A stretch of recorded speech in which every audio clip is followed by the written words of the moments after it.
This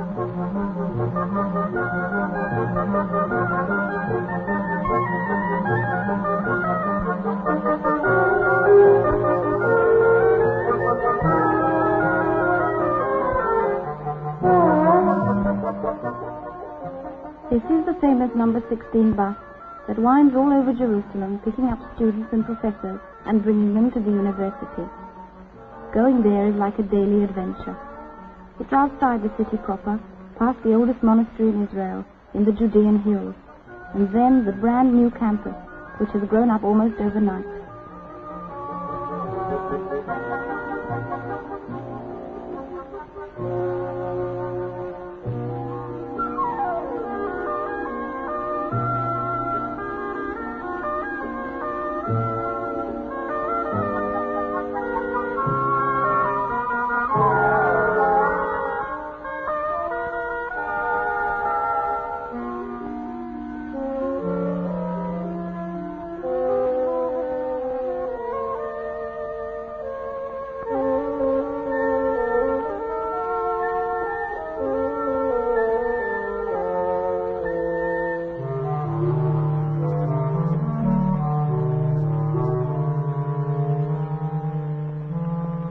You look out the window, and the place is changing all around you. Not day by day, but hour by hour. It's hard to believe that this was once a big rocky hill, just a chunk of wasteland.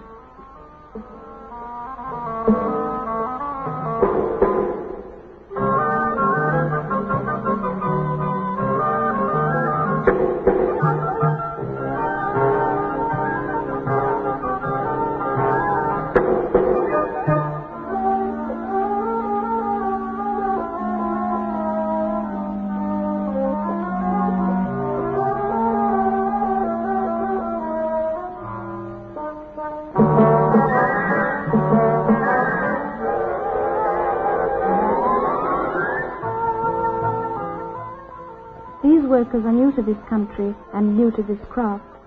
At the same time, they are learning a new language, Hebrew, and getting used to a different climate.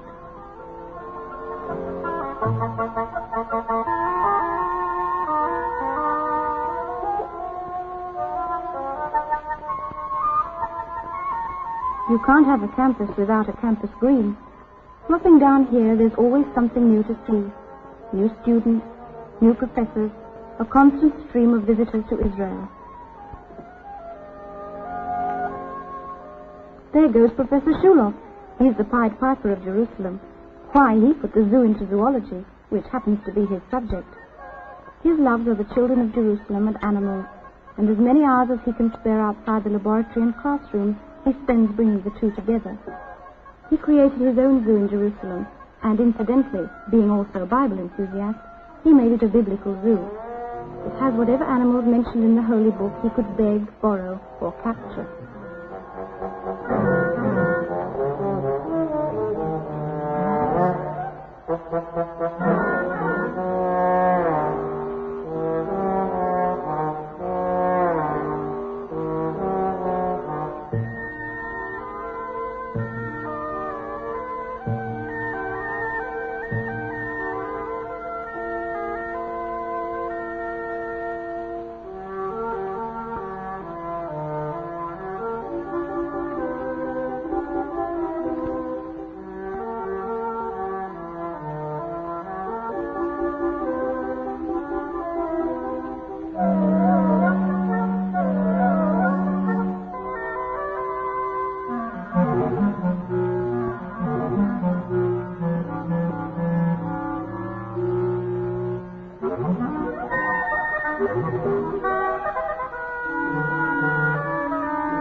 For the boys and girls who visit the zoo, the professor has a special lesson on snakes.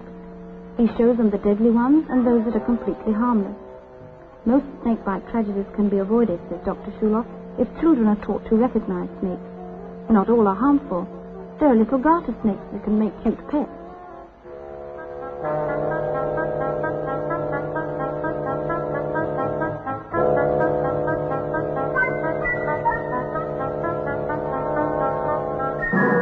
Now let's see what makes a snake tick. I mean, wriggle and bite.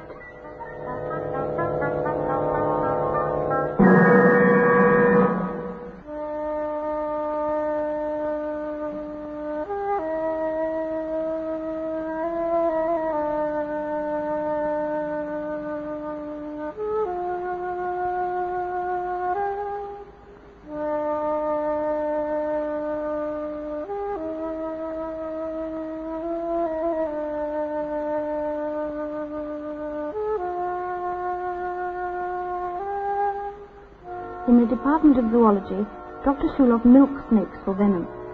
He is working on an anti-snake serum for those children and adults who are bitten. His main supporter is the National Health Institute of the United States, which is backing him with a grant of $65,000.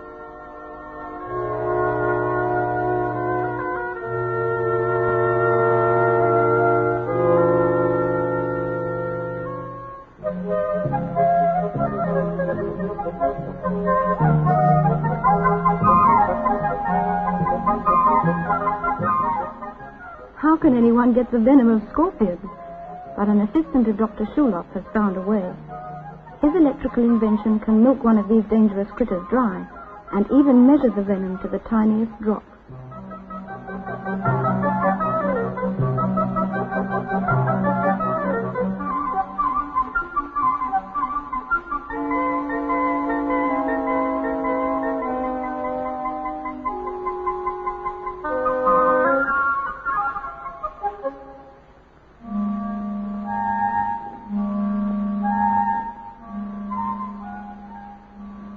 There are naturally sheep in the biblical zoo, so that's where Shuloff and his team have set up the animal part of the experiment.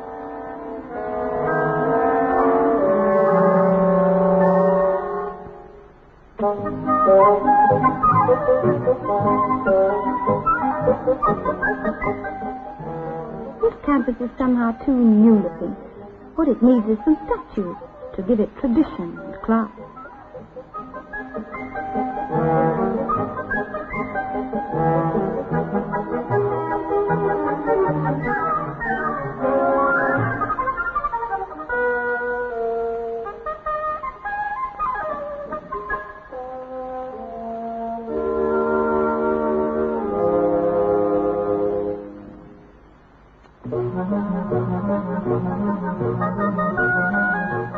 The building for the medical school is still not finished, and so studies have to continue in temporary quarters in town.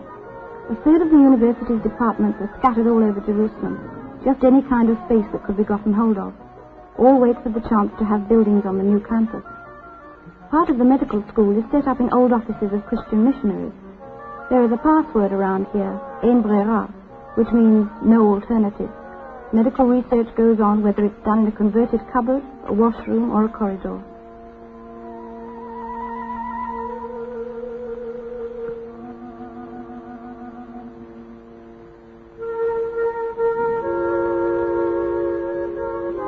Out there is the first Hebrew University, in the middle of Arab Hills territory, not accessible to Jews and crumbling into ruin.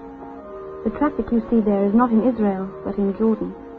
A Russian hospital that before the First World War served pilgrims is now also part of the medical school.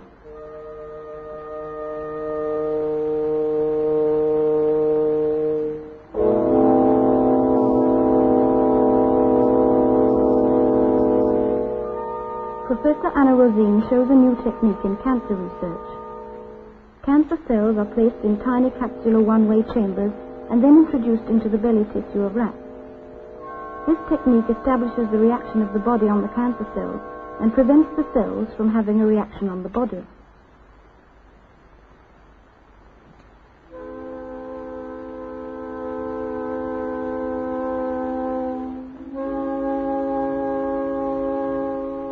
The university now has its own graduates, young men and women born in Israel, engaged in the highly complicated fight against cancer.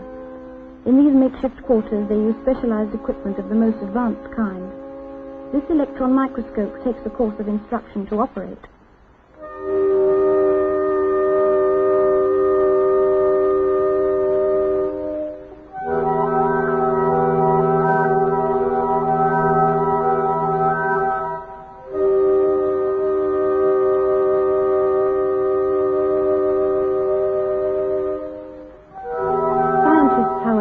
to the cellar workshops of the medical school to help build certain types of machines themselves.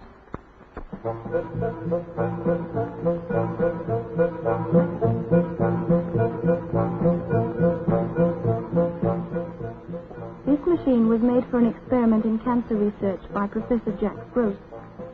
It contains an artificial heart and an artificial lung, and its purpose is to keep a kidney of a dog or rabbit alive and functioning for many hours. By this means they can study the effect of various substances on the kidney, and also the effect of the kidney on these substances.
Something is doing at the law school. There's a trial on. It was with the establishment of Israel that law came to be studied at the university. Following the mandate, there was an urgent need to quickly provide lawyers, judges, and civil servants with legal training. To provide facilities for research and teaching, the Canadian Friends of the Hebrew University put up the law building.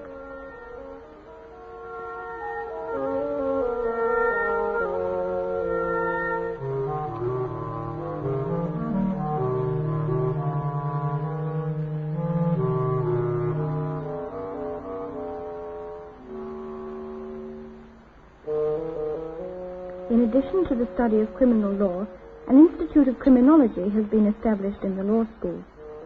Professor Drapkin leads his students away from the library and seminar rooms to jails and police headquarters to become acquainted with modern criminal investigation methods. On account of the various languages spoken in Israel, there is frequently a problem in obtaining accurate testimony from witnesses. For this reason, a model is made of the scene of every crime, and this way they can point out people and places and things.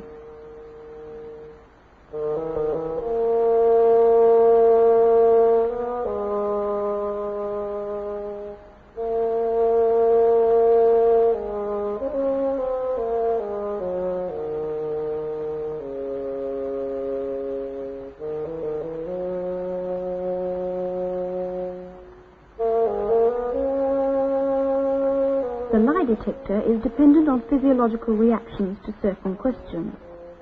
It is not foolproof. However, in the hands of a highly competent interviewer, it is a good aid to criminal investigation. Anyone who is going to have dealings with criminal courts and criminals should understand its possibilities and limitations.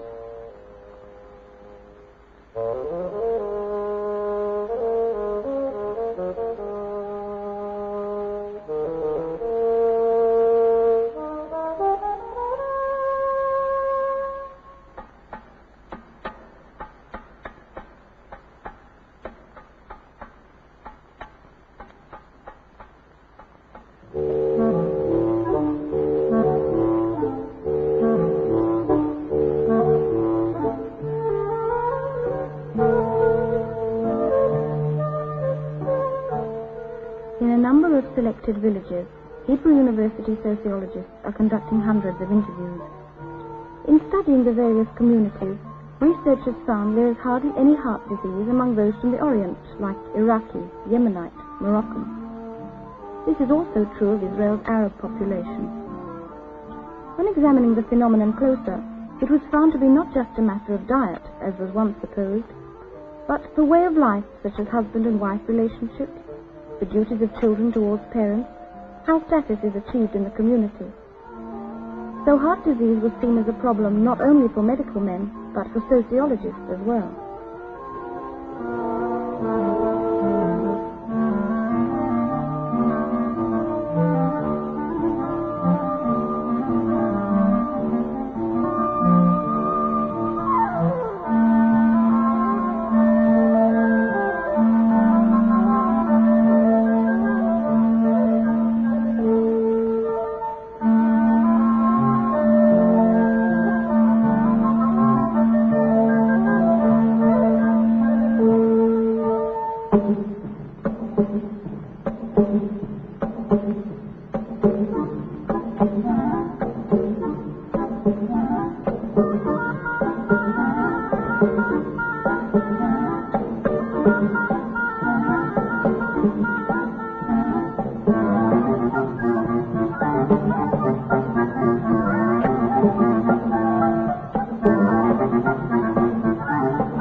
Is not a newcomer to this Arab community, but a friend who's been coming to these villages for years. He has Arab students who help him, whose own families live in the area.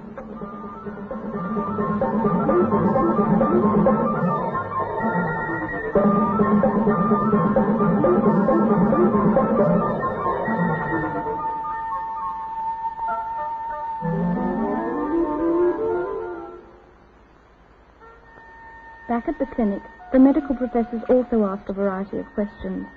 Their side of the experiment, however, is to conduct physical examinations on the subject.